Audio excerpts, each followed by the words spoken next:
welcome to the MPRG Consortium on Moral Decision Making Conference. We're wrapping up the conference, but we thought it'd be fun to have a couple of conversations, roundtable panels with people about what they find interesting about moral psychology and moral philosophy and the interactions between the two. And so what I thought we could start with, so we have Ivy Gilbert, grad student at Cornell, Jerry Richardson, also a grad student at Cornell, Sarah Mowrey here at Penn State, psychology, Madhulika Shastry from UNC, psychology, and then Faruk Yalçın from Penn State, psychology. And so I've tasked them with the big question, what do you find most exciting about the future of moral psychology? And I thought we could start there, and then you can see where the conversation flows from there. So does anybody want to jump in? What do you find the most exciting about the future of moral psych as a field?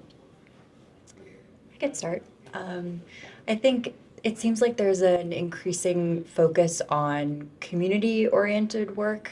So like at Cornell, we have a new moral psychology minor, and one of the classes is this moral psychology in action, where the undergrads have the opportunity to partner with groups in the community, working on like human rights and sustainability. And so it's getting a chance to bring theory into practice, which I think is really cool and reflected in some of the talks like from Lisa Silvestri yesterday, and I really am excited by that sort of movement. I like that notion. There's something translational about, okay, we're in the academy making all these theories and collecting all this data. What's it for? Reminds us like why we're doing the work that we're doing. And when I thought about this question, I thought there are two sort of competing things that I think are exciting to me about what's happening in moral psychology right now. And it's that maybe they're not competing. I think that I'm excited about moral psych becoming more ecologically valid. Like it seemed like many years ago there was, and I don't mean to poke fun at trolleyology or any of the things, because I think it's really fun and cool to think about those things. But that I think it's also really valuable to think about a more quotidian, like day-to-day life, bringing moral psychology into, the more, day-to-day life. I don't know how better to say that. But then also, I guess what's competing with that in my mind is this way in which it's broadening. People like Mohammed Atari, who are doing much more like bringing moral psychology out of the weird sort of and looking at cross-cultural and now historical lenses of understanding right and wrong and good and bad. I find those things exciting. Yeah, I have a similar perspective. I think the more ecologically valid things, the more everyday things are really compelling to me, especially because some of our very strong experimental results are so not applicable to the things that people are doing. No one is pushing someone off a bridge to stop a train.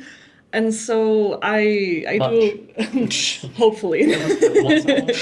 Yes, I'm really interested in the way that people are communicating moral information to one another on a daily basis, because I think we do it very often, and now we have the technology, the skills to actually collect this sort of data and see how people are talking to each other via social media. If we want to look at people shouting into the void, we can do that with things like Twitter, just posting on different places, but also conversations in forums, places like Reddit. I think it's really interesting now that we can peek into that without people necessarily knowing that what they're doing and what they're saying is morally valenced information. Yeah, adding on to the idea of like online communities. You were talking about like communities, but I've also seen it happen a lot with online behavior. Like there's a lot of division still there, but there's also a lot of unity with online behavior, like people like rallying together for like Black Lives Matter and all that stuff. So I think it's really interesting to see like moral psych tap into online behavior and see how it like can bring people together and like create this kind of like change. Yeah, I appreciate the direction of ecological validity a lot, but like what excites me the most is probably like a potential for a theoretical new synthesis within moral psychology. I feel like, some theoretical developments happened, like major theoretical developments happened 10 years, 20 years ago, but I feel like, a major theoretical development is probably going to happen soon because there was a lot of applied work in the past 10 years, and somebody or some people should probably come together and like create a new story out of that, or update some of the old stories that were created like within moral psychology. I really like that. I mean, the MPRG, as an example, as a group, goes back about 20 years. I mean, some of the initial studies of trolley problems of neuroscience and psychology. I think it's interesting, yeah, to think about what can we learn from the past 20 years of findings in the lab and the field and how they intersect with each other. So I guess one more question to sort of wrap the discussion for each of you would be, so we've heard from folks in communications. You mentioned Lisa Silvestri, like media ethics and philosophy, anthropology. I mean, how do you think we can, if we're going to have this new synthesis, so to speak, like how can we effectively use some of these insights and insights from other fields in social sciences and humanities to try to build that new sort of conclusion or that new set of questions we want to ask? What do you all think? I think it's a great question. Yeah. And I wish I knew the answer. I mean, it makes me think about, as I was listening to the anthropology talk, about this is a lens through which I don't really look at my questions through this lens very often, and I can learn a lot by thinking about the depth of this qualitative data and the way that she's thinking about differences culturally and the sensitive way that she's approaching human behavior. So it just makes me appreciate interdisciplinary approaches. That's not an answer to your question. It's just saying that I appreciate different ways of asking the questions because I'm learning. I think that it's also just about expanding our toolkit, so I come from a linguistics background, and in some of my recent work with my advisor, Laura Animi, we use methods from corpus linguistics. We worked with a corpus linguist and other, qualitative methods like critical discourse analysis that are really familiar to people in linguistics, but less so in psychology. And we're using this to look at people's moral values and how they negotiate those values and express their identities. So I think that, just this expanding toolkit is really, really important for bringing this work into the future. I feel that, a lot of different fields are bringing their toolkits within the context of moral psychology. But not only that, I think, moral psychology is kind of like cognitive science in that it's using some of the domain knowledge or maybe theories within those fields too. One example could be economics and game theory, the use of or maybe evolution biology within the context of moral psychology. The evolution of cooperation was a big question, I think, in the past 20 years. And then, and in that context, I think moral psychology tried to make use of, insights, both theoretical and applied, from game theory and economics a lot, and biology, evolution, as I said.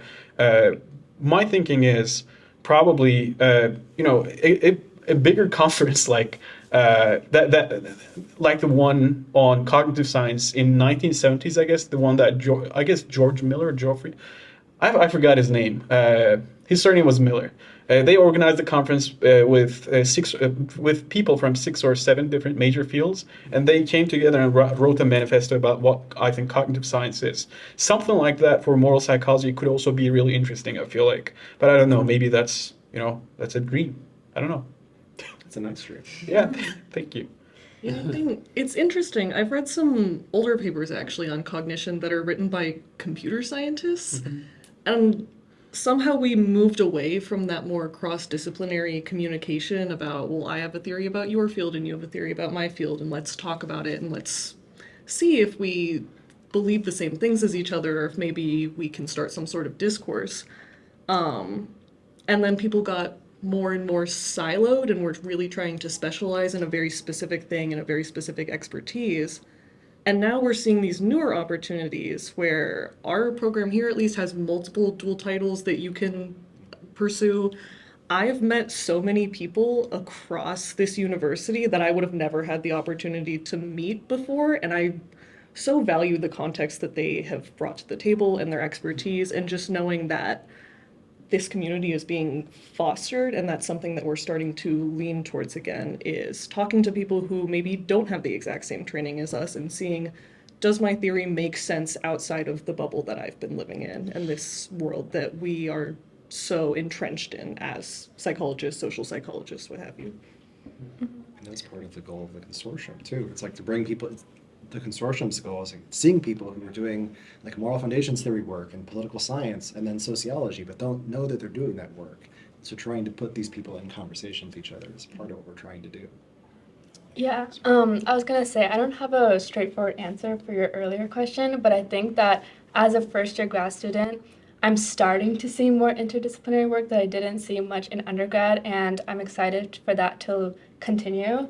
I think that some of the conferences I went prior to this conference really focused either on like just like social psychology, but in my UNC classes, we have this research methods class that everyone has to take, and normally it's like social psychology research methods, but UNC is doing this thing where it's like cross-program research methods. So I'm seeing methods done from like clinical and developmental, and I'm even like in my research starting to use these tasks that they do with people with Asperger's syndrome. So I think it's really interesting to have more interdisciplinary work as someone who's just starting their like grad school career. I think that's great. And any last recommendations for the field of moral psychology before we call it a day today?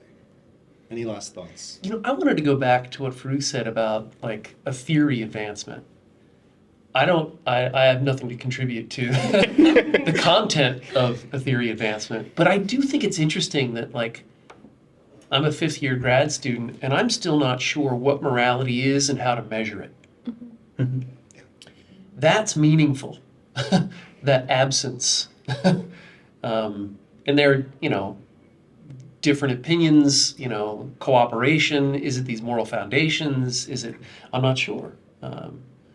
And maybe it's okay that we're not sure, but it does feel like it would be nice to make theoretical pruning of this tree that has been growing. Yeah. I'm not sure how to do it yet. Well, there were some examples from history that maybe we can like look at and get some lessons from. Maybe like I think the new synthesis concept is coming from biology when they started to use methods of when they start to integrate evolution and population genetics within the study of biology, that was a huge advancement. And when they used that theoretical and applied toolkit, that I guess solved some of the problems they had with measurement and conceptualization of some of the concepts they had. Cognitive science, as I said, could be an example of what we can look into and learn from. And I guess I don't have an answer too, but there are some examples that we can look into and learn from, and that could be an interesting thing to work on, like what they did in the past and what we can do learning from them.